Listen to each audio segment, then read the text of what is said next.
Good morning. It is Wednesday, November 1st, All Saints' Day, a holy day of obligation.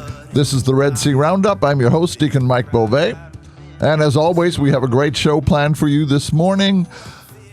And in a little while, we will be talking to Father Don Loftin. Father Don is a retired priest here in the Diocese of Austin. He's been serving at St. Anthony's to fill in while Father Raj was on a sabbatical. And we're going to talk a little bit about how he came to be a priest and what it's like to be a retired priest. But before we get to talking with Father Don, I want to remind everybody we're live this morning. And the phone number here at the radio station is 85-LOVE-RED-C. That's 855-683-7332. Father Don, good morning. How are you this morning? I'm doing fine. A little cold today. Yes, a dramatic difference between the 110-degree days we just went through, and now all of a sudden we're freezing. That's it. So when I came to St. Anthony's back in August, with brutal days of summer. Yes. And then now it's cold. Yes. And of the two, I normally prefer heat, but today is an absolutely gorgeous day, so beautiful. I can't complain. No, I can't either. Now, Father Don, your life story is pretty interesting for a priest because we're used to hearing priests that become priests out of college and they have a vocation to the priesthood, and that's sort of their life story. Yours is a little bit different. Mm-hmm. So I wanted to talk a little bit about, before we talk about your actual priesthood, what was your childhood like as far as your faith life is concerned? Well, I was raised in a beautiful family, mother and father that loved me. My mother was an Irish Catholic. My dad was Methodist. And we went to Mass all of the time. My dad came with us faithfully and everything for so many years, but it was a good household. I had eventually had two other brothers and raised and grew up. Now, did your dad stay Methodist the whole time, or did he ever convert? It was so interesting because all of those years, while I was with them, we were together, and he didn't become Catholic. He always would come to Mass with us and read books and everything about the Catholic faith, but he didn't become Catholic until my brothers received their first communion later on. And I asked Dad, I said, why did you wait so long to become Catholic? And he said, well, I was reading all of the books about the Catholic faith, trying to find out that it was not the true faith. And he said, I couldn't find it anywhere. And he caved in, and he became Catholic when my brothers received their first communion. It was a special day in the life of my family. Now, as a young person, did you ever consider that you might become a priest? Was that in the back of your mind, or? I always grew up wanting to, I met some beautiful priests, and they were so important into my life journey, my faith journey. And years went by, and I grew up, supposedly. And then going to Austin, Texas, where my family lived at that time, there was a priest there at Sacred Heart Catholic Church in Austin, and he was just like somebody that I wanted to be like. He was a great priest, and everybody loved him, and I came to know him in high school years, and then my family moved away to Waco, Texas. And I said goodbye to him, thinking I would never see him again. And went on, and we moved to Waco, and I went to school, went into service, went to college. I'm not saying which college I went to because it could be dangerous to my health here. But anyway, So time passed, and there at St. Mary's in Waco, Texas, the Assumption, there was a change of pastors one day. And I heard that bold voice of Monsignor John Driscoll was the new pastor. And he remembered me. After 23 years, he remembered me. And he came out after that first Mass and said, "Hi, Don, how you doing?" I was in shock. And he said, "Have you thought about the priesthood?" And I said, "No, I was 42 years old at this time." And I said, "The dream has passed of wanting to be a priest one day." And he said, maybe not. And I said, "No, I'm okay. I have a house and I have a family down the street, my mom and dad. I never married. I dated, but it just has not happened." And so then Sunday after Sunday, he kept on me over and over. He was a traveling vocations bureau for the Diocese of Boston in those days, and he wouldn't let me go. And finally, after some discernment and a summer of pain in trying to discern whether I wanted to give up my job, my family, and everybody and go to the seminary, it was a very hard decision. But I did make it. And so I said, "Well, where will I go?" And they said, "Well, you'll probably go to a second career seminary in Hales Corners, Wisconsin, called Sacred Heart School of Theology." And so I was kind of excited. So I went home, and I was going to tell Mom and Dad about it, but I was so chicken that I didn't go to their house. I picked up the phone and gave them a call, and I said, "Mom and Dad, I've got something to tell you. Can you guess what it is?" And they hummed and hawed. And finally, they said, "What?" "I've decided to go into the seminary." And there was silence on the phone, because if they had said anything about not wanting me to go, I wouldn't go. And after a while, they said, "You know, Don, we always knew that you were meant to be a priest." And I said, "It would have been so nice if you told me that years ago." And such a relief, a burden, of letting them know. And so I hopped in the car, so lost my house because I couldn't. It was a time when the retail market was not very good, and said goodbye to friends and job and everything, and hopped in the car and headed to Wisconsin. So I got there. I was back in school again, which is a very hard thing to do. It's a beautiful place. I love the seminary and the fathers there, and the regimen, the curriculum.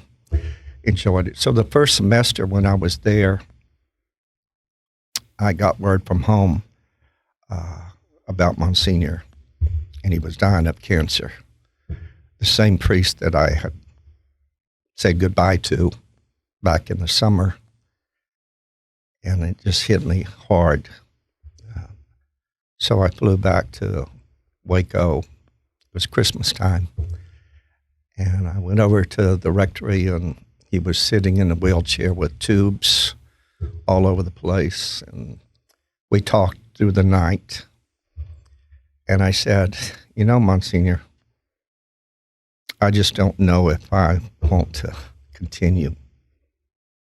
And he gave me that look. And he said, "Don, I'm going to hold you to that. This is what you were meant to be. And whatever happens to me, it doesn't matter. It matters that you become a priest and ordained across the street." So we hugged and talked during the night, and very difficult. And I said, "Well, I don't know." And so I said goodbye, hugged him, and he died a day or two later. Well, he was shot in the gut from me, really hard. It was a bad Christmas. And so I talked and to Mom and Dad and to other people. They said, no, you need to go back to the seminary. So I went back with a heavy heart and enjoyed 4 years. Although Wisconsin, it was a little cold in the summer, in the wintertime, with a foot of snow in your car that you couldn't get into and all of those things. But it was a beautiful experience. I really enjoyed the time there. Now, I want to go back to when you were talking about telling your folks that you were going to the seminary. And the thought I had was that I wonder how often it happens that parents don't want to put any pressure on their sons and then miss the opportunity to provide that positive reinforcement that they would need to make that decision. Well, as I look back on it, I think that parents are that way. They don't want to force you to make this choice. They're willing for you to make it on your own. And I think that's the adult thing to do. No pressure. Right. Although Mom and Dad wanted me to be a priest, I knew it in my heart. And such beautiful lives, and I miss them very much now.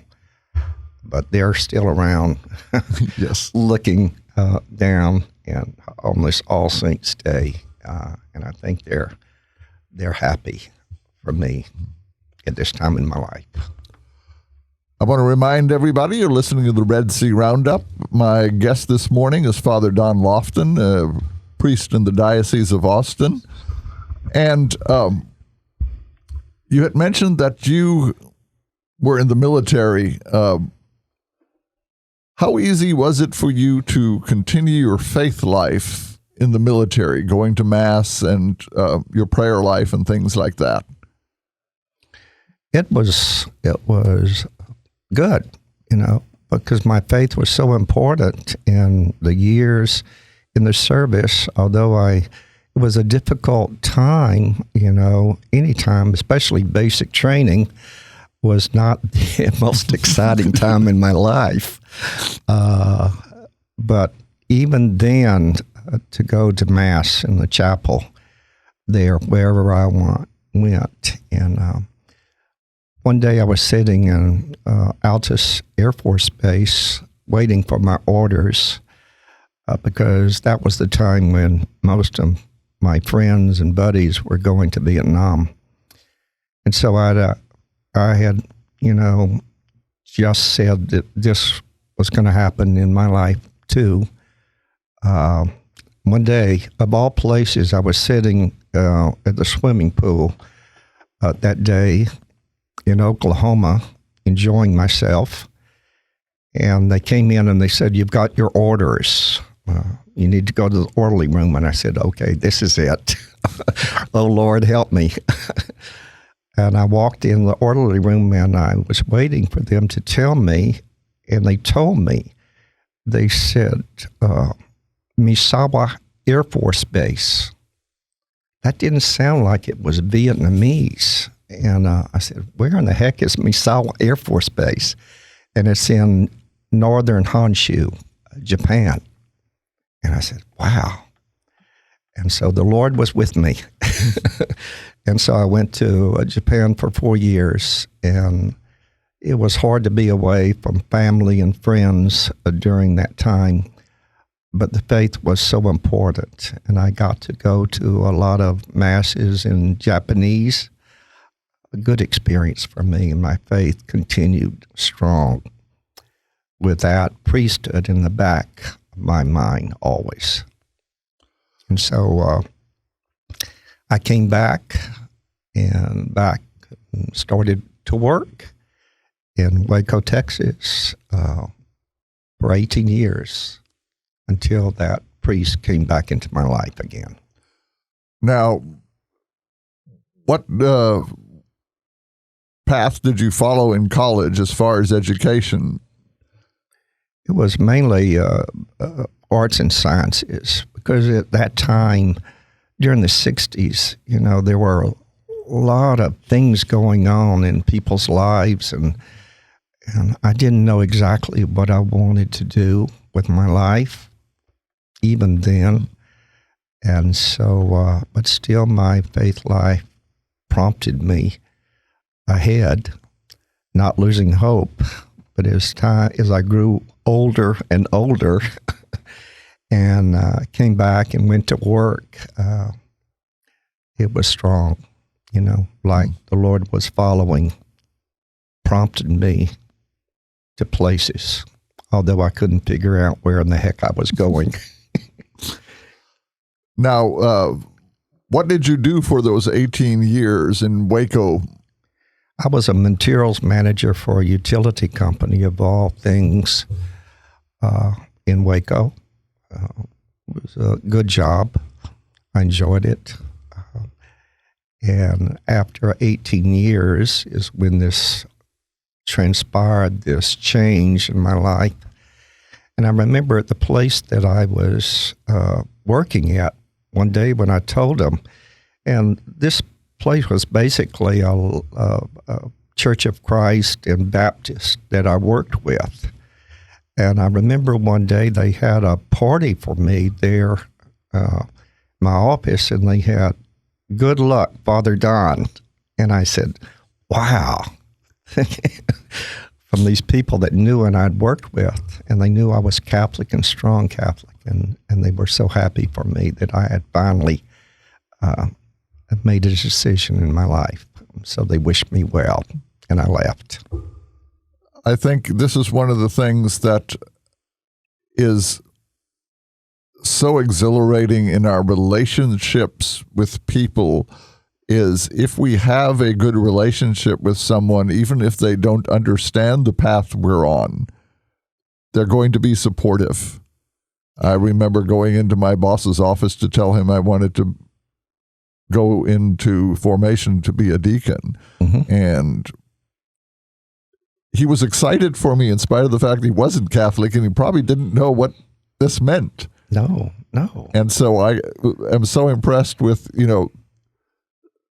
your coworkers being excited for you, and probably they weren't quite sure why someone would do this at your stage of life, but they were supportive. They were. And even going back to school in my childhood, we didn't live in a especially Catholic community and everything through those years, because my playmates and my friends the schools that I went knew I was Catholic, and still we were friends, and they were encouraging me as I grew up and went through high school and otherwise. They knew that faith was so important to me, and they supported me in that. That's really special, the people in my life.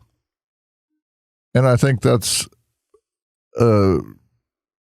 good view of how we can live out our faith without, as Pope Francis always says, without proselytizing. Right. Living our faith where people recognize it's important to us, mm-hmm. without telling them it has to be important to you. Oh, yeah, definitely. That's what I've seen in my life, and so many people that supported me along the way, and I was friends with.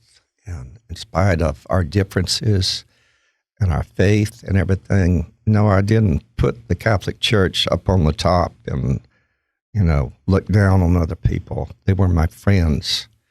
And that's the way I think we in the church should relate to other people, yes. Other faiths and religions, and be accepting of other people also in their journeys. Now, you spent the time in the seminary, and what was your ordination like? What do you remember of it? Which one? The diaconate? Well, let's talk about the diaconate first. It was it's like the day came and excitement and everything and what we're going to do and the plans of the ceremony and the bishop that was coming and everything. And I had some friends coming from the Diocese of Austin. Father Tom Frank was one of those that came, and some other people that we knew were coming all the way to Wisconsin. It was really special in the day. I was looking so forward to having Mom and Dad there, but there was an ice storm in Dallas when they got to the airport, so they didn't get to come. So that was kind of a downer. But went through a beautiful ceremony, and the ones that were ordained with me, the deacon class was really special there in Wisconsin. The seminary was just a beautiful experience for me there at Sacred Heart. Want to remind our listeners again that you're listening to the Red Sea Roundup. I'm your host, Deacon Mike Beauvais, and my guest this morning is Father Don Loftin, a priest in the Diocese of Austin, whose life story is really fascinating to me. So we've talked about your ordination to the diaconate. What was that year of the diaconate like for you? Well, it was really difficult because, as you know, after you're ordained transitional deacon, we were going out and preaching and everything to different churches in Milwaukee area and everything. One of the things that in becoming a priest that I dreaded was preaching. I said, there's no way. Maybe the bishop can make it where I don't have to preach. And I came to find that was not an option for a deacon. And so I worked through it and had some great professors and speech and everything. And they told me, and what to do and when to do this and preach and everything. So I got a lot of experience. One of the big experiences in Sacred Heart is that in our second year, I think we had to do a field experience. Go out and either teach religious education or help in hospitals or do other things. And I wanted to do something different. So I chose to do a safe house in downtown Milwaukee, Sojourner Truth safe house. And I traveled there to Milwaukee into this safe house, and we were to receive battered women and children for a year. And I tell you, that was the most profound experience for me, where women and children were coming horrified at night to find a place to stay. And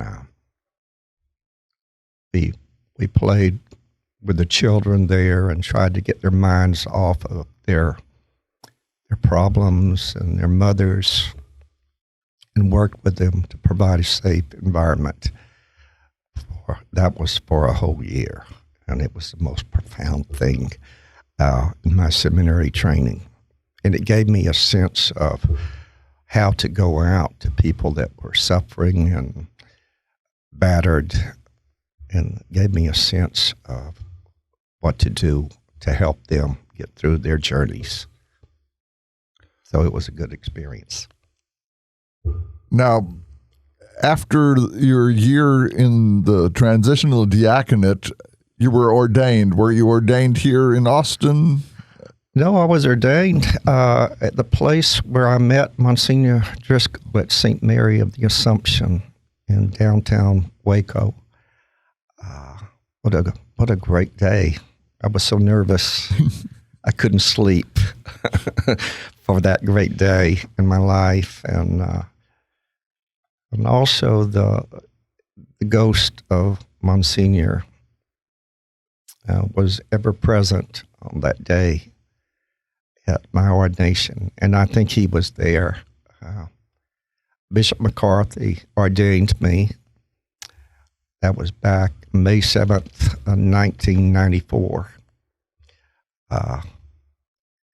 At 11:14 a.m., he put his hands on my head. A priest told me that.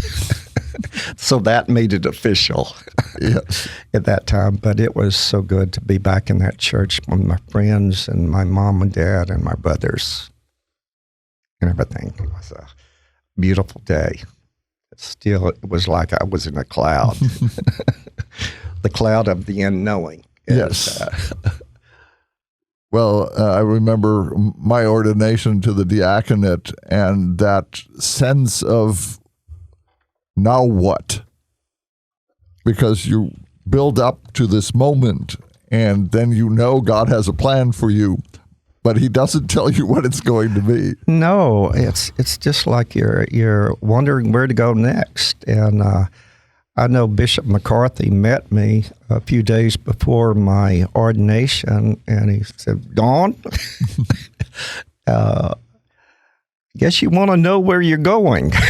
And I said, "Yes, Bishop, it would be nice to know where I'm going and everything." He says, "I'm sending you to St. William's in Round Rock, Texas. You know anything about?" I said, "No, I don't. I've never been there. I don't know anything about St. William's." He says, "It's a marvelous place," as he used to say all the time. And I'm sitting there, and Father Louis Pavlicek, Monsignor Louis Pavlicek, is the pastor there, and he needs you there. And I said, "Okay, well, I'm willing to go." So I headed there in June of 94 and was there for 6 years, I guess it is. I was called a baby priest at that time, but at that time I was not a baby priest. It was a joyful place. I loved it, the people, everything. And it makes me think that all of the parishes that I've been at, I can see the people's faces now, the ones that were kind to me and the ones that were not.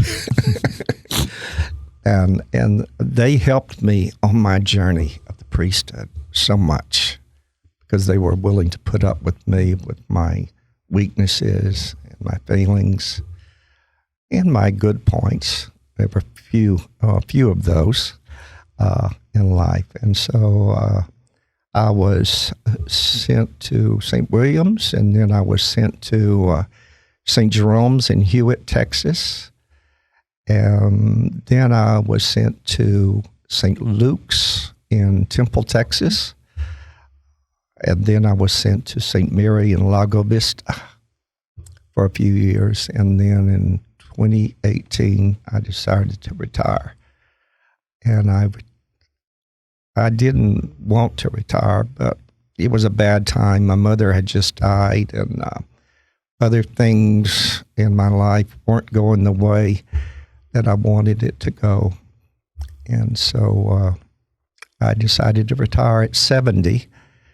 And afterwards, I regretted that because I couldn't just go back to my house and sit and twiddle my thumbs and do nothing for years and years. So what gave me life was going out and filling in at different parishes.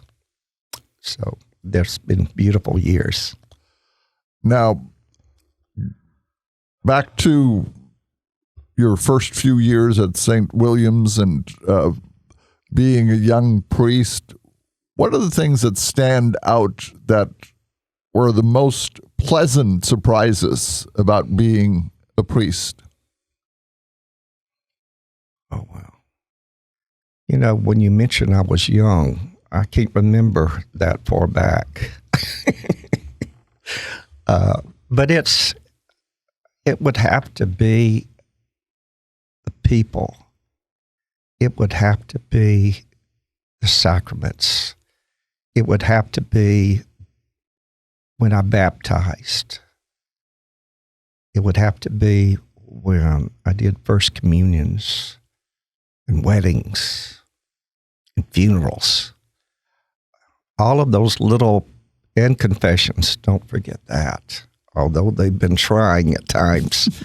But those sacramental moments were uppermost in my heart and everything. And I think that's what gave me the grace to continue. And I'll be celebrating 30 years as a priest in May. So they've been good years. Now, on the flip side, what were some of the more trying things that you did not anticipate would come your way as a priest? Oh, wow. Well, I guess it was the realization of funerals, talking about dying. There were times that you said, oh, I can't do this, to be with people in the moments when they're sorrowing, they're sad, they don't know, and to find the grace and the strength to be there and suck it up and help people through that journey of death and everything. I guess that's the most worst thing. And there are other moments when people didn't agree with me or didn't agree that what was going on in the church, but you just had to deal with it and work through it. And there were moments I'd go home at night and saying, oh, Lord, what do I do now? Because it was so hard to deal with some situations, especially when people, I got to tell you one thing that happened when I was moved to St. Jerome's in Hewitt. I was sitting one day, I guess it was the first week I was there, and a lady came in and asked to talk to me.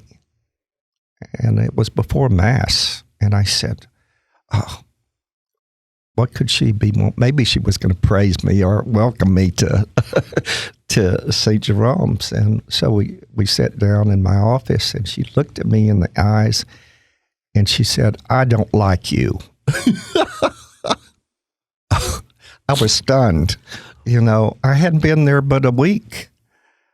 And I said, well, let's talk about this. Tell me. Well, the previous pastor was Father Bill Brooks, Monsignor Bill Brooks. And he had been there for 13 years or more, and they loved him. He could sing, and he could make people feel happy, and he gave great homilies and everything. And she said, but you, when you preach, you're not like Father Bill. He always lifted us up and made us happy and told jokes and everything. And I said, well, so I tried to talk to her about the gospel for that day where Jesus was saying, whoa, and was unhappy with some people and everything. And so how am I supposed to make that happy, and relate it to our lives? She looked at me and she said, yeah, you're right, and everything. So we talked for another hour about this and that. And finally, after about an hour, she said, well, thank you, Father, for listening to me. And then she said, would you like to come over for dinner tonight? And I said, you bet. I'll be right over. So I'd won someone over in a short time by being kind and listening to them and their complaints. And there's a lot of people with a lot of issues these days that they're dealing with, and it's heavy. And to just step into that time with people walk with them and listen to them and work through that. That's the grace of God working in my life, and He's definitely been there for me in some rough times. Now, fast forward, you're now retired. You're stepping into the role of a substitute pastor at churches sometimes. Mm-hmm. And what is that experience like, going into a parish where you know you're not going to be there long? Well, let me go back just briefly back to right before COVID hit. My dad was laying near death in Providence Hospital in Waco, Texas, and we were around his bed. And one day they came in and said, "You need to leave." And we said, "What? What is this about?" And not only that, but you cannot come back in to see him. And we were all stunned. What was going on? And we found out it was the protocols were just starting there that day. We were stunned, and my dad laid there, and of course he didn't know what was going on. So we had to leave and hugged him goodbye, and he died alone. This is hard. He died alone and everything. And so I came back to Waco and did his funeral, and then went back to John Paul II Residence for Priests, and we were quarantined with COVID protocols for some time. It was the saddest time of my life, and we were, I was grieving, I was mad, I was doing all of those things. And then, but eventually I got out and visited a church and sat in the pews with my mask on, and then a priest that really I liked, I talked to, and he suggested he come to the parish there and sit. And so I did in the pews. And then he said, one day, he said, "Don, you don't belong out there. You belong up near the altar with me to celebrate." So he invited me. That was life-giving and everything for me. And so after that, then I was able to go out to parishes again. And the more I went, the more happy I was for those times. And I've been doing that for, 4 years now.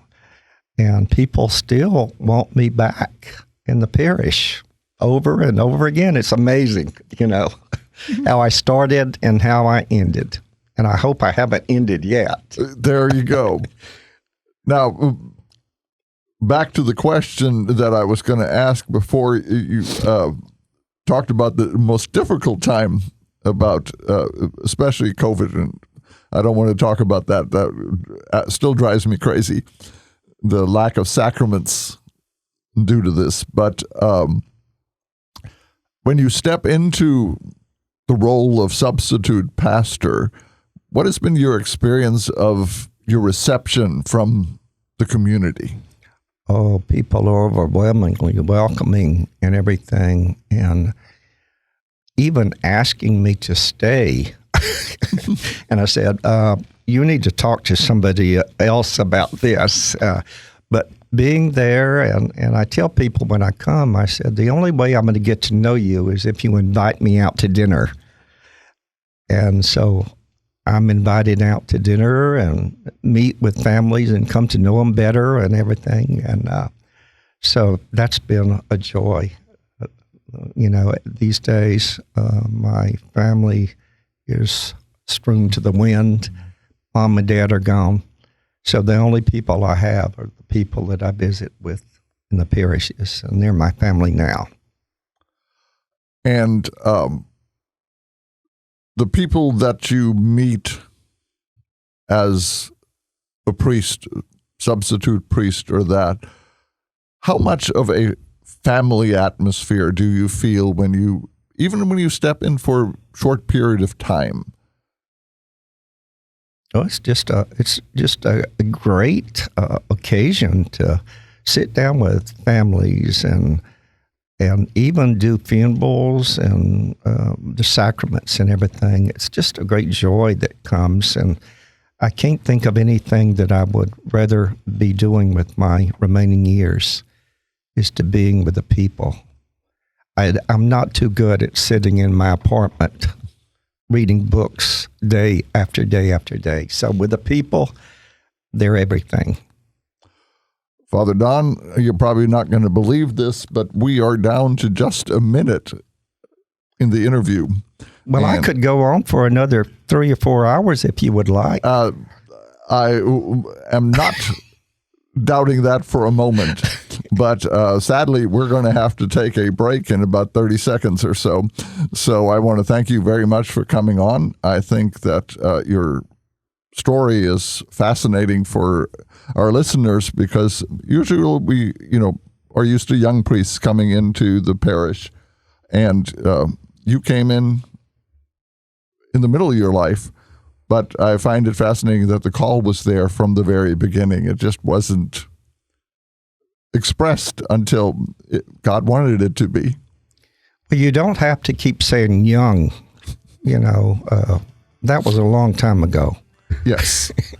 So, again, I want to thank you for being here. I want to invite our listeners to be back after the break for part 2 of the Red Sea Roundup. And we will see you on the flip side. Thank you. God bless you. All this I can, 'cause I am